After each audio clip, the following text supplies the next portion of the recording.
ಶಾಸಕರಾದ ಗಾಲಿ ಜನಾರ್ದನ ರೆಡ್ಡಿಯವರು ಗಂಗಾವತಿಯ ಗ್ರಾಮದೇವತೆ ಶ್ರೀ ದುರ್ಗಮ್ಮ ದೇವಿ ದೇವಸ್ಥಾನಕ್ಕೆ ತೆರಳಿ ಪೂಜೆ ಸಲ್ಲಿಸಿ ದರ್ಶನ ಪಡೆದು ತದನಂತರ ತಾಯಿಯ ಜಾತ್ರಾ ಮಹೋತ್ಸವದಲ್ಲಿ ಪಾಲ್ಗೊಂಡು ಭಕ್ತರೊಂದಿಗೆ ರಥವನ್ನ ಎಳೆಯುವ ಮೂಲಕ ಚಾಲನೆ ನೀಡಿದರು. ಇದೇ ಸಂದರ್ಭದಲ್ಲಿ ಮಾಜಿ ಶಾಸಕರಾದ ಪರಣ್ಣ ಮುನವಳ್ಳಿ, ನಗರಸಭೆ ಅಧ್ಯಕ್ಷರಾದ ಮೌಲಾ ಸಾಬ್, ಉಪಾಧ್ಯಕ್ಷರಾದ ಪಾರ್ವತಿ, ದುರ್ಗೇಶ್ ದೊಡ್ಡಮನಿ, ಮಾಜಿ ಎಂಎಲ್ಸಿ ಎಚ್ಆರ್ ಶ್ರೀನಾಥ್, ಮಾಜಿ ಕಾಡಾ ಅಧ್ಯಕ್ಷರಾದ ತಿಪ್ಪೇರುದ್ರಸ್ವಾಮಿ,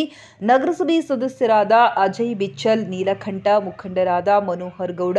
ಹೆರೂರು, ಜೋಗದ ಹನುಮಂತಪ್ಪ ನಾಯಕ್, ಜೋಗದ ನಾರಾಯಣಪ್ಪ ನಾಯಕ್, ವೀರಭದ್ರಪ್ಪ ನಾಯಕ್, ಅಮರಜ್ಯೋತಿ ನರಸಪ್ಪ, ಡಿಕೆ ಆಕೋಲಿ, ವೀರೇಶ್ ಬಲಕುಂದಿ, ಚಂದ್ರು ಹಿರೂರು, ದುರ್ಗಪ್ಪ ದಳಪತಿ, ಜಿ ಶ್ರೀಧರ್, ನಾಗರಾಜ್ ಚಿಳಿಗೇರಿ, ರಾಮಕೃಷ್ಣ, ಸೈಯದ್ ಅಲಿ ಲಿಂಗನಗೌಡ ಮತ್ತು ಪಂಪಣ್ಣ ನಾಯಕ್, ಶ್ರೀಧರ್ ಕಲ್ಮನಿ, ಬಸವಂತ ಪಾಟೀಲ್ ಹಾಗೂ ಇನ್ನಿತರರು ಉಪಸ್ಥಿತರಿದ್ದರು.